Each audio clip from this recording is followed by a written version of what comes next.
லாவண்யா சாரவழி என்று சீரம் சிறப்போடு வாழ்ந்து வருகிறேன். அப்படி இருந்தாலும் அப்பா அழைத்ததாக உத்தரவாயிடுச்சு. அப்பா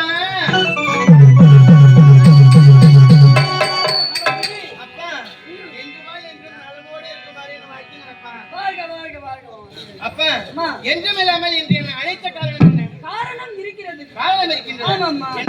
என்ன காரணம் தெரியுமா?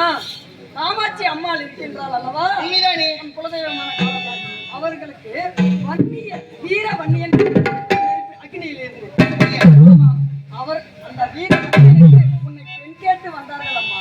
அப்படியா? அப்பா நீங்கள் சொல்வதை நான் என்னைக்கு தட்டிருக்கின்றேன். உங்கள் பேச்சை நான் கேட்கின்றேன் அப்பா. அப்படியா? உங்கள் முடிவுதான் என் முடிவு. உனக்கு முழு மனதோடு சம்மதமா? சம்மதம் அப்பா. அப்படி என்றால் அம்மாவை சந்திக்க வேண்டும். அப்படியா?